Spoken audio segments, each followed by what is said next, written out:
Quando a gente fala de um movimento, de uma comunidade de verdade, a gente está falando de propósito. Então, um grupo persegue um objetivo. Uma comunidade, um movimento, algo que é verdadeiro, que é genuíno, como o Gabi e a Carol falaram, perseguem propósito. Então, estão convivendo, estão fazendo aquilo porque realmente os propósitos estão alinhados.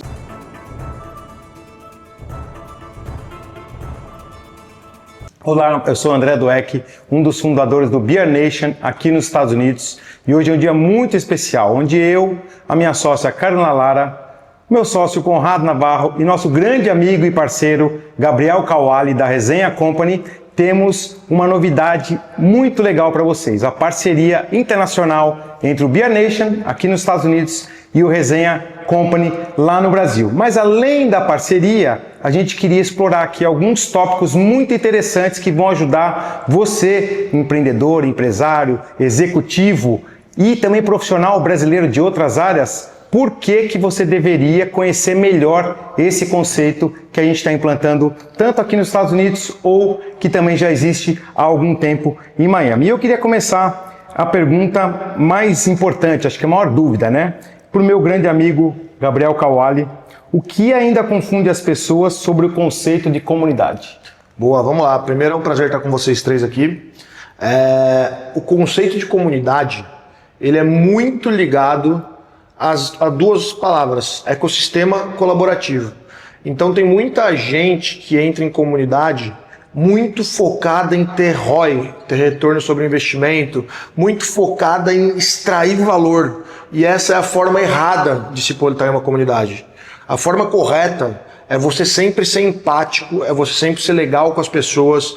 E a partir disso, existem sim ferramentas que podem otimizar a sua performance em uma comunidade. Mas a premissa básica é, seja gerador de valor, seja uma pessoa solícita, seja uma pessoa legal. A partir disso, certamente você conseguirá colher frutos, mas não pensando primeiramente o que você quer. Sempre pensando como você pode ser legal com outra pessoa, onde você pode gerar valor para outra pessoa.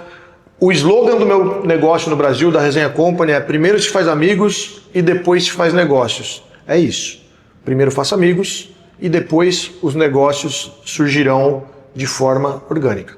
Perfeito, perfeito. É uma coisa que também a gente acredita aqui, né, Carol? Inclusive, emendando esse assunto, que eu acho que é super válido, né? Que as pessoas às vezes não entendem as diferenças. Então, eu queria te perguntar como criar vínculos reais, conexões genuínas dentro de um ecossistema de negócios, né? Que o Gabriel falou, não é só networking. Como que as pessoas hoje conseguem ter esse sentimento de que estão se conectando com outras pessoas, independente dos negócios?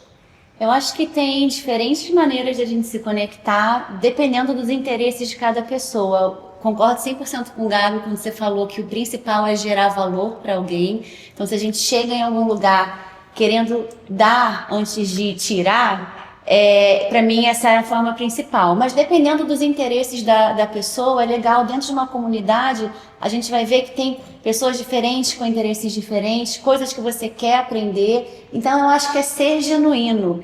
A gente sempre fala, né, que essa comunidade é sobre a pessoa física e não a pessoa jurídica. Então, olhar a pessoa física que está por trás do negócio, por trás dos valores, antes de olhar a pessoa jurídica e o negócio. E, às vezes, você ir num evento de vinhos, todo mundo gosta de vinho, é uma praia, é uma aula. Eu acho que é achar esses pontos em comum, uma vez que você já está dentro dessa comunidade, para você conectar genuinamente. Uma vez que você acha e conecta genuinamente, vai ser muito fácil para você decidir ou achar o que você pode doar, né? Como que você pode contribuir. Mas é isso, mas o principal é isso, chegar sem querer tirar antes de você ver como você pode contribuir. Complementando o que a Carol trouxe aqui, em momentos leves e descontraídos, nascem relações profundas com muito mais facilidade. Então busque viver esses momentos, busque estar presente, de novo, ser legal, ajudar as pessoas, que as coisas vão acontecer e dessa forma o ecossistema colaborativo vai girar e você vai conseguir extrair o valor que você quer de uma forma muito mais leve, sem ser tido como chato, como pidão e por aí vai. Perfeito, perfeito. E acho que a gente está falando muito de movimento, né? E eu queria perguntar para o Conrado, que é a parte mais cerebral aqui de nós quatro, as principais diferenças que as pessoas sempre nos perguntam, né? Entre grupos de trabalho, grupos de networking, de clubes sociais e o movimento que é o propósito tanto do BR Nation aqui em Miami quanto do Resenha Company lá em São Paulo. Legal, André. Acho que a sua pergunta trouxe uma palavra que já vai responder um pouco disso. Eu acho que grupo a gente tem objetivo. Quando a gente fala, por exemplo, de uma empresa, a gente fala de um condomínio, um lugar onde moram várias pessoas, um time de futebol, eles têm objetivo. Então aquele grupo está ali por conta de um objetivo, um ou mais objetivos. Quando a gente fala de um movimento, de uma comunidade de verdade, a gente está falando de propósito. Na sua pergunta você colocou a palavra propósito.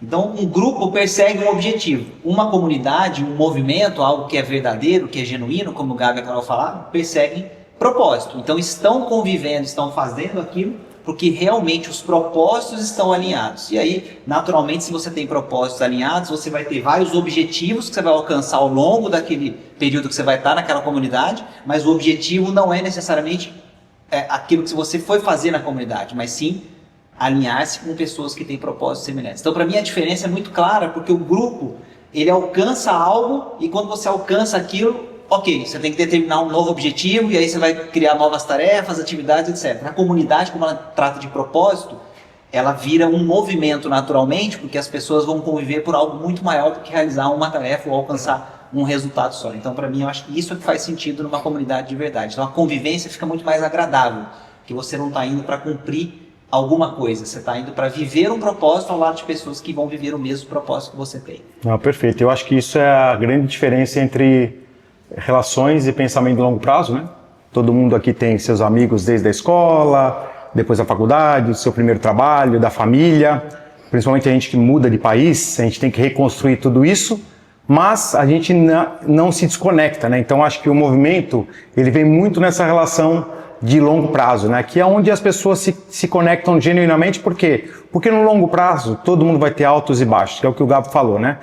A gente servir, a gente ajudar, e na hora que a gente precisar as pessoas vão estar lá dispostas, querendo nos ajudar, sem a gente pedir ajuda. E aí eu queria fazer uma pergunta para vocês três, para vocês darem exemplos e provas sociais de coisas que aconteceram para vocês, a gente fala muito de estar no lugar certo, com as pessoas certas. Mas vamos falar entre as conexões certas que mudaram tudo, começando por você, Gabi. Legal, eu queria fazer um complemento a alguns minutinhos atrás, que é o seguinte, se você tem seus amigos de infância, seus amigos de escola, de faculdade, do seu bairro, do seu condomínio, é legal, continue, valorize suas amizades de vida. Mas você vai perceber que com o tempo, se você ficar só nessas rodas, só transitando nessas rodas, você vai começar a ficar um pouquinho obsoleto, sua cabeça vai ficar um pouquinho atrasada em relação ao que está acontecendo no mundo. E é muito difícil você conseguir circular em novas rodas. Então, quando você investe em uma comunidade como é o BR Nation ou como é o Resenha Company, e também existem algumas outras boas aí no mercado, poucas, mas existem, você está simplesmente furando a sua bolha. Você está investindo para não estar circulando mais nas mesmas rodas. Você está investindo para não ficar mais convivendo sempre com os seus pares. Você está investindo em novos ares, em oxigenar sua mente, em conhecer novas pessoas, em abrir o seu mundo e, consequentemente, fazer novos negócios. Depois de trazer esse complemento, eu vou contar uma história que foi muito emblemática. A resenha ia completar 2 anos, hoje a gente tem 4 anos, então há 2 anos atrás, e eu queria muito que o Rodolfo Medina, dono do Rock in Rio, dono do The Town, participasse da talk do evento, porque o The Town estava muito em alta, era o ano de lançamento do The Town, então se falava muito nos festivais, e eu tinha o telefone do Rodolfo Medina no meu celular, só que eu comecei a digitar uma mensagem para ele e eu pensei, cara, ele não me conhece. Quantas pessoas que eu já mandei, que já me mandaram mensagem para se conectar comigo e eu sequer respondi? Muitas. Isso acontece toda hora. Provavelmente, se eu mandasse uma mensagem para o Rodolfo, ia passar despercebido. Ele não sabia quem era o Gabi, ele não conhecia a resenha do Gabi, não conhecia a Resenha Company. E aí eu me lembrei que a principal patrocinadora dos festivais dele é a Heineken. E o diretor de marketing da Heineken é um grande amigo. É um amigo do qual eu posso pedir favor para ele, ele pode pedir favor para mim. A gente tem uma longa história de convivência. E aí, ao invés de ligar direto para o Rodolfo Medina, dono do Rock in Rio, eu liguei para o Eduardo, diretor de marketing da Heineken, e falei, Edu, eu queria muito que o Rodolfo fosse na talk da resenha. Só que se eu chamar ele não vai dar certo. Você me ajuda com esse convite? Porra, Gabi, lógico. Não se passaram 10 minutos, meu telefone tocou, era o Rodolfo, falando, Gabi, o Edu falou do evento para mim, me conta um pouquinho mais. Expliquei para ele e em 5 minutos de conversa por telefone ele confirmou a participação na talk. Então, olha a engenharia relacional aí. Eu tinha o contato do cara na minha agenda. Se eu tivesse me conectado direto a ele, eu provavelmente, eu aposto com vocês, que eu teria sido mais um. Que provavelmente ele não teria me respondido. Ou que eu não teria conseguido o resultado que eu queria. Mas eu fiz da forma certa. Eu acionei uma pessoa que é uma persona querida por ele, é o principal patrocinador, e com esse pedido teve um peso diferente e eu consegui chegar no objetivo que eu queria. Então acho que é um exemplo bem claro de como usar a engenharia relacional, como usar o networking em prol do que a gente está precisando. Perfeito. Deixa eu aproveitar para voltar a pergunta para você, André. Dá um exemplo para a gente e também queria aproveitar para saber de você o que você acha que é o futuro dessas comunidades, para onde a gente está indo, né? Porque o mundo está mudando e quanto mais tecnológico a gente fica, quanto mais a inteligência artificial está presente, mais a gente vê a necessidade das pessoas terem esse contato pessoal. Então, queria que você desse uma experiência, um exemplo, e também queria que você desse seu insight de para onde você acha que a gente está indo. Muito bom. A pergunta, ó, primeira vez eu vou confessar aqui, tá? Foi exatamente o dia que eu te conheci. Eu já tinha conversado com 3 corretores de imóveis aqui nos Estados Unidos em 2010. A gente tinha vendido a empresa em 2008, 2009 eu comecei a ver, 2009 com um corretor, 2010 com outro. Não estava satisfeito com... não era nem o nível de serviço profissional, mas era a conexão pessoal. Por quê? Porque eu estava pensando em me mudar com a minha família, minha esposa estava receosa, minhas filhas pequenas ainda. E aí eu conheci a Carol, que não me falou de imóveis, me falou exatamente em quais são os desafios para os brasileiros se mudarem para os Estados Unidos. A minha esposa ficou apaixonada com ela, minhas filhas adoraram ela, o meu enteado, que tinha 20 anos de idade, que não queria vir, ela deu a solução até da faculdade para ele fazer aqui. E acho que então é um pouco disso, né? As pessoas terem conexões pensando no próximo. Você poderia simplesmente só tentar me vender um imóvel, como vendeu depois, porque é um commodity que faz parte do trabalho. Mas primeiro ela gerou valor, né? Gerou valor demais. E aí eu não olhei ela como uma corretora, eu olhei pelo contrário e falei assim, nossa, que pessoa bacana, eu quero estar em contato com essa pessoa e lógico que eu vou prestigiar quem estava me ajudando naquele momento. Isso foi em 2010 para 2011. 2011 compramos o imóvel. E aí eu lembro que eu precisava comprar um carro, ela me ajudou a comprar um carro. Com correspondência que eu não tinha para onde mandar, com uma série de dificuldades que são simples quando a gente mora no nosso país, na nossa cidade. Eu morei 40 anos em São Paulo, mas era complicado. Primeiro que eu não falava inglês direito, não tinha os acessos, e ela me deu todas as respostas, todas as soluções. E não à toa, depois disso, depois desse imóvel, eu pensei realmente e fiz o meu planejamento de mudar para os Estados Unidos, abri uma empresa, a primeira pessoa a trabalhar comigo foi a Carol. E depois ela virou minha sócia minoritária, depois a minha sócia 50%, vendeu as empresas para os americanos, e aí a gente fundou o BR Nation. Qual foi a primeira pessoa que eu pensei quando eu tive a ideia?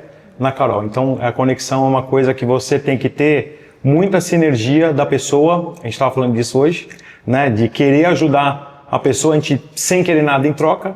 Então acho que isso é uma prova social, e com o Conrado acho que não foi muito diferente, né, Conrado? Já fomos sócios e ex-sócios. E a gente tem um exemplo curioso disso, para a gente falar de comunidade, André, você vai lembrar bem, a gente se conheceu numa comunidade virtual de automobilismo virtual, isso lá em 2000, por aí. Caramba. Então imagina que era uma coisa super nova, assim, acho que até à frente do tempo, porque a questão dos esportes virtuais ganhou mesmo muito sucesso recentemente.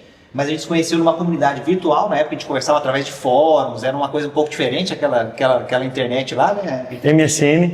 MSN, tinha outras ferramentas. Mas o que foi interessante que eu acho que vale mencionar, né? Primeiro a pessoa, como o Gabi colocou. Então, não tinha o sobrenome do André, não era porque era o André da fórum, o André de nada, era porque o André gostava de carro, estava numa comunidade que gostava de carro, e a gente tinha o mesmo interesse que era gostar de carro e pilotar virtualmente ali e trocar ideia. Então, depois veio o entendimento de quem era o André, quem era o Conrado, o que cada um fazia, e aí a amizade saiu daí. Então, acho que esse é um ponto que eu queria colocar, que eu acho que é legal, que assim, quanto mais a tecnologia avança, mais fica claro, pelo menos para mim, que as conexões genuínas são o que realmente faz sentido. E aí você vê, cara, o poder da ambiência. Vocês estavam lá em 2000, não existia, o mundo era totalmente diferente. Totalmente, vocês estavam numa comunidade que tinha um gosto em comum, era uma comunidade online, totalmente fria, e hoje vocês são sócios e amigos e tudo mais. Então, o poder da ambiência, quando você frequenta a ambiência certa, provavelmente você esteja plantando muitas sementes que vão dar muitos frutos em pouco tempo. Então, não é fácil de você achar a ambiência certa. Não é fácil. Você não pode chegar num restaurante, por exemplo, no Rubaiá, em São Paulo, que você sabe que tem um monte de empresário legal, num domingo, bater na mesa do lado e falar, eu queria conversar com você. O cara tá com a esposa dele, o cara não quer falar de negócio. Então, por mais que seja um ambiente correto, não existe ambiência. Agora, quando você frequenta uma comunidade, você está na ambiência e na frequência certa para se conectar com outras pessoas. Então, comunidade é um modelo de negócio extremamente disruptivo. É um modelo de negócio que pode mudar a sua vida a nível pessoal e a nível profissional. Então, hoje eu vejo como dono de uma das principais, como fundador de uma das principais comunidades do Brasil, eu vejo o quão relevante é e o quanta diferença faz na vida das pessoas que participam. Não, perfeito. E até respondendo a pergunta da Carol sobre comunidades de alta performance, né? Porque comunidades vai existir a vida inteira, né? Existe há mais de 100 anos, mas de alta performance são realmente aquelas pessoas que primeiro doam tempo, doam a sua intenção, que eu acho que é uma coisa muito legal, né? E olhando para o futuro, vou falar sobre marcas. Vou dar um exemplo de marcas, vocês podem dar outros exemplos. Eu não consigo mais ver relação de marcas B2B, que é negócios a negócio. Por quê? Porque a marca muda, porque a pessoa muda, porque os gostos mudam, porque a idade, eu tenho hoje 52 anos de idade, a marca que eu gostava quando eu tinha 20, eu não gosto mais da marca. Por quê? Porque também ela não tem mais nada a ver com o meu momento de vida. Mas se eu estiver envolvido numa comunidade da marca, com certeza eu estaria me relacionando com essa marca até hoje. Então, comunidades de alta performance, eu acho que é sim pensar também nessa transição entre a vida das pessoas, né? Eu acho que as comunidades presenciais provavelmente é o que vai salvar a humanidade.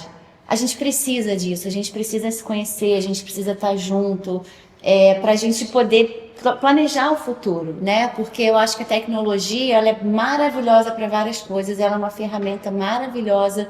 O jeito que vocês se conheceram, por acaso vocês conectaram, mas não é sempre. Então eu acho que essas comunidades presenciais provavelmente vão ser a contrapartida desse mundo tão tecnológico e tão rápido que a gente está vivendo. É o que vai também satisfazer o nosso lado humano, digamos assim. Então eu acho que esse outro lado é muito importante a gente sempre levar em consideração também dessas comunidades. Uma frase que fala mais ou menos isso, Carol. Fala que assim, algumas pessoas poderão ser substituídas pela tecnologia, mas não tem nada que consiga substituir a conexão e o relacionamento genuíno entre as pessoas.